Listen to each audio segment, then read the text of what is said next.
Hello again, my name is Hannah. I am back sooner than usual, and today I'm going to be wrapping up my September books. I have 4 more to talk about of the 7 total that I read last month, so I'm just going to kind of get right into them. I have significantly less to say about these 4 than the first 3, so hopefully this should be a shorter video.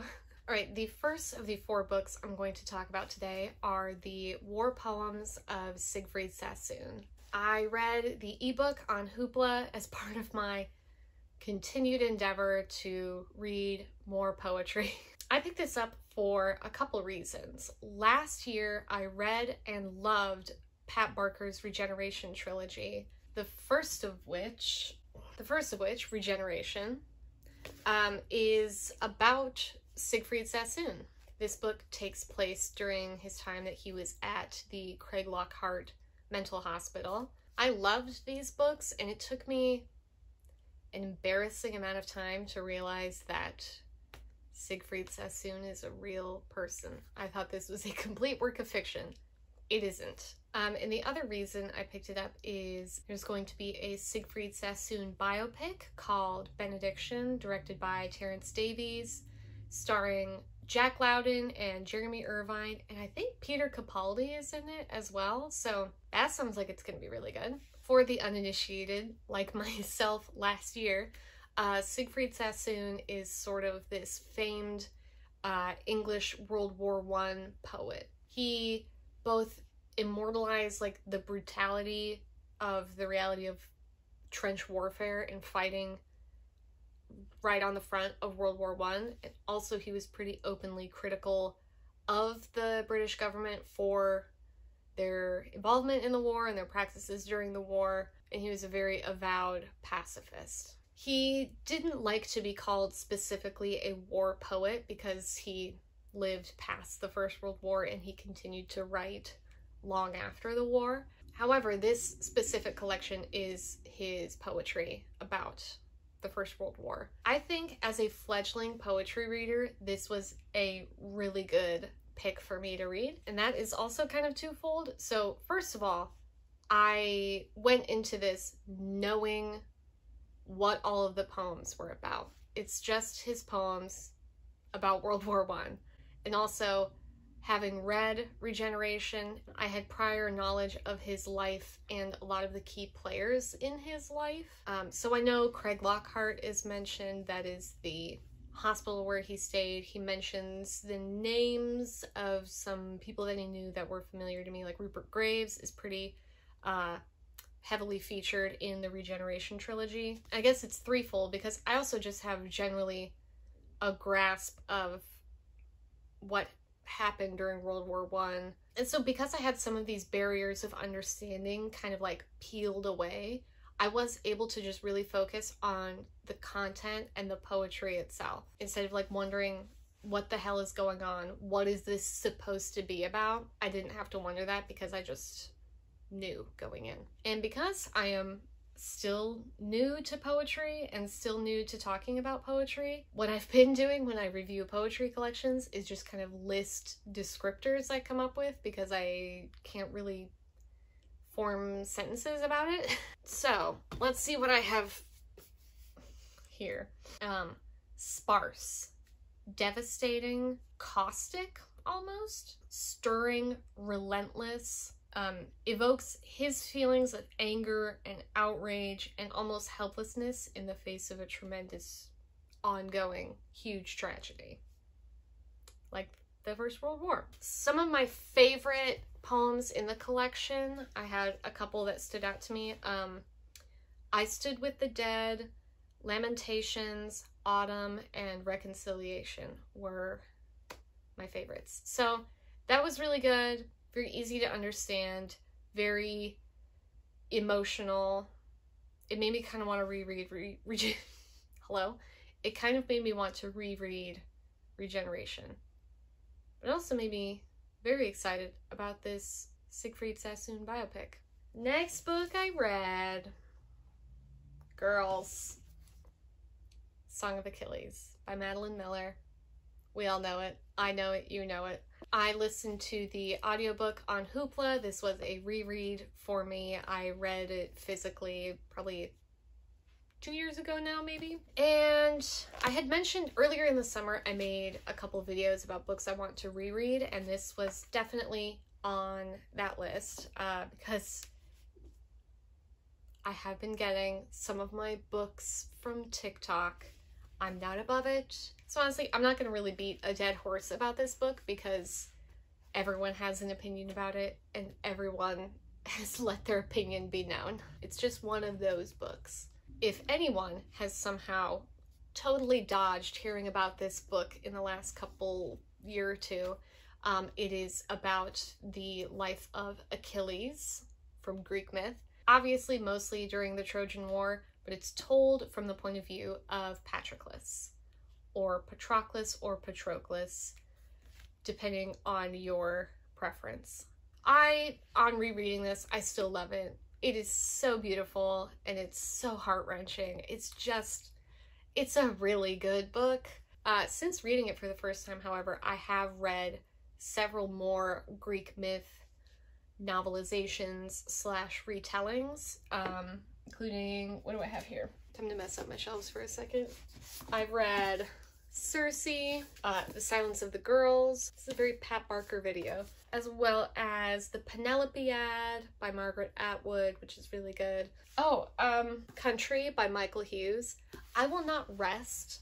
Listen, let's talk for a second. Listen, I will not rest until I convince someone to read this book. It is an Iliad retelling set against the backdrop of Troubles era Northern Ireland.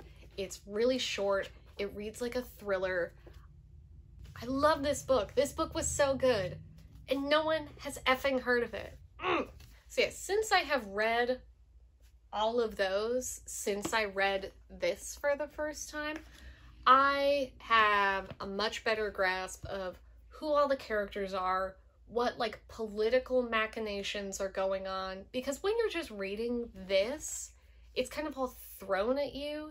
It's not difficult to follow, but it is just like, that's a lot of information, and I'm not quite processing it because I'm too sad. So yes, I do love this book, and I do find myself deeply annoyed with the discourse around this book online. Oh my god. So I understand a lot of like academic classicists do not care for this book, and I understand that. This is a kind of reach of an interpretation. I mean, she's using a lot of creative license from how we know the myth to be, and I think some Madeline Miller stans, of which I consider myself one, need to get a grip when people say they don't like this. It is still super fair and super valid when people have a reading of the Iliad where Achilles is not a good guy. He's barely a good guy in this book, and the narrator's in love with him. So let's take a step back. But yeah, the audiobook, because the first time I read it physically.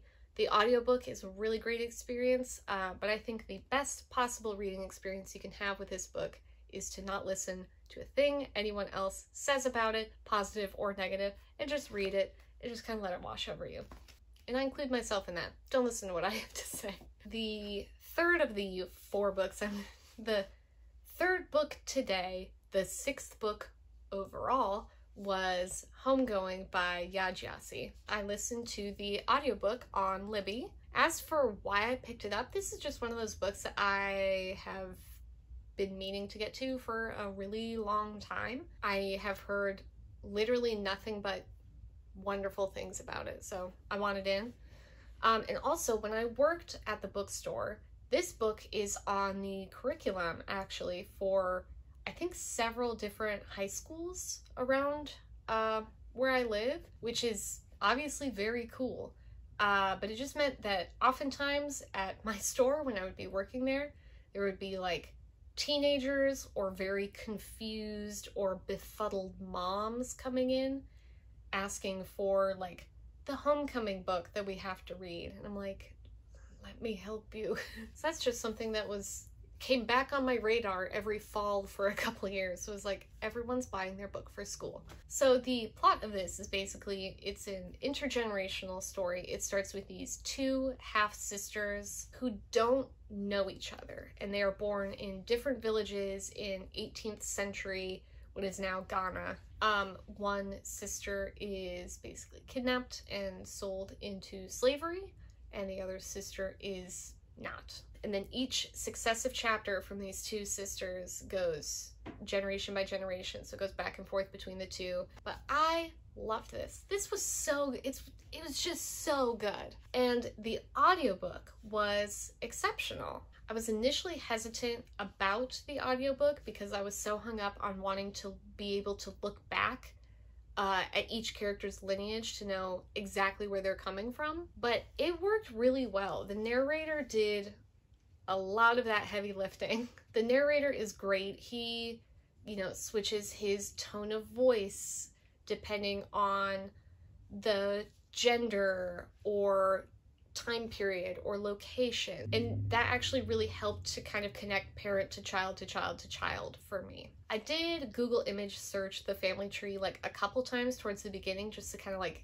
get my bearings. But once I kind of like got over like the desire to remember every single detail about every single chapter, I kind of like settled into it and just kind of like let the story happen to me, if that makes sense. But it was really not difficult or confusing. Yaa Gyasi gives the reader like just the perfect amount of information so you're not like completely lost, but also you're not being spoon-fed either, which is really nice balance. And honestly, the same thing, not even like logistically, the same thing goes thematically, specifically slavery, especially in the US, and the separation of parents from children and how that's so like uniquely and completely devastating, and how long the ripple effect from that would last generation to generation.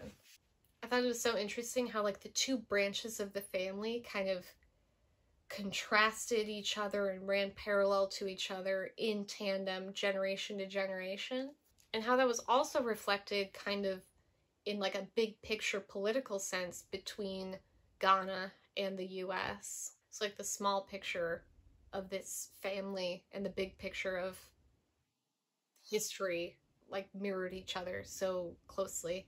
The narrative runs, I believe, all the way to the 60s. So it's kind of in the US as the Voting Rights Act was kind of coming about, as well as in Ghana a couple years before that, Ghana gained independence. Yeah, I thought this book was incredible. It's very readable. She does that thing that I love when writers write from multiple points of view, which this really is. Just every single chapter is a different character. She has this like chameleon voice where every character is super distinct and feels like they are from their time and their location, and it's just, it gives it a sense of like reality, and so much care was put into every single chapter and threading those chapters together. It really shows, and it really feels that way. So that was really good. All right, and the final book I am going to talk about today is